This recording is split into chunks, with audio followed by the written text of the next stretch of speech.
So for Tuesday, you're either going to need just a rower.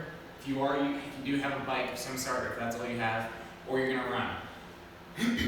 Now, before we go into the warm-up, I'm going to go over something that we're going to start utilizing in Tuesday's workout, and you're going to utilize the rest of the week. So for today, it's called an RPE, so rate perceived exertion.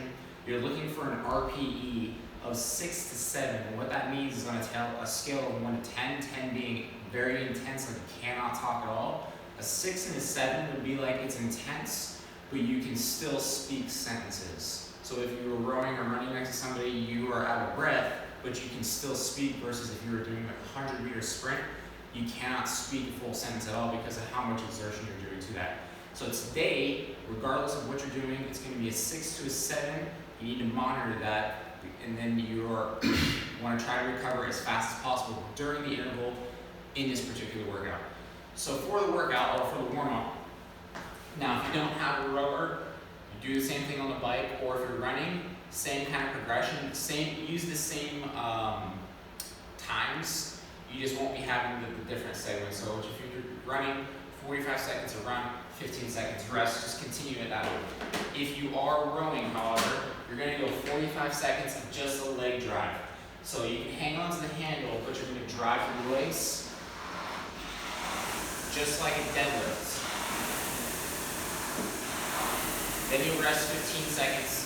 Then you're going to go into a leg drive plus the hip opening. So leg drive and then hip. So lean back. Leg, hip, leg, hip.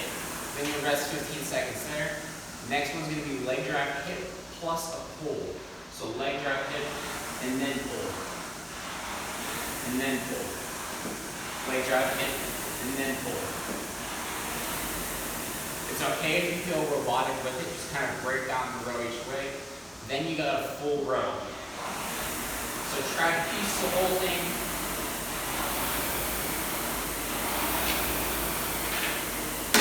Try to piece the whole thing together, followed by 15 seconds of rest. So the workout, remember, use that RPE, it's listed in the notes, 300-meter row. This is actually pretty tough. To me, you want to get, ideally, pick a time in your head, like a split time on the rower. It'll have the splits right in the middle. For example, this one says 156. You want to pick a goal time and try to maintain it all the way across. For instance, mine was, I wanted to hold a split of 1:45, and I wanted to stay within that range. And I wanted to shoot for getting this done in around a minute. So you want to stay at that threshold that whole entire time. Try not to go super high, try not to let it go super low. So your time shouldn't be like 59, 107, 123, 58. There's too much of this. We want to just try to hold one pace all the way across, but it should be challenging.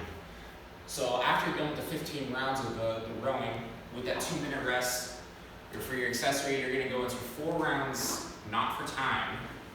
I'm going to position this over to the rack, or not the rack. You're going to go 20 seconds of a bar hang. So hopefully your bar is a lot higher than mine. We're just decompressing the spine.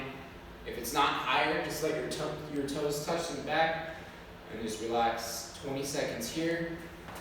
Once you're done with that, you're going to go 50-foot single arm dumbbell or kettlebell farmer carries. They should be heavy. If you don't know what 50 feet is, it's about 20 steps. So imagine I'm walking, nice tall posture, bracing your abs tight. 50 one arm, and then 50 on the other arm.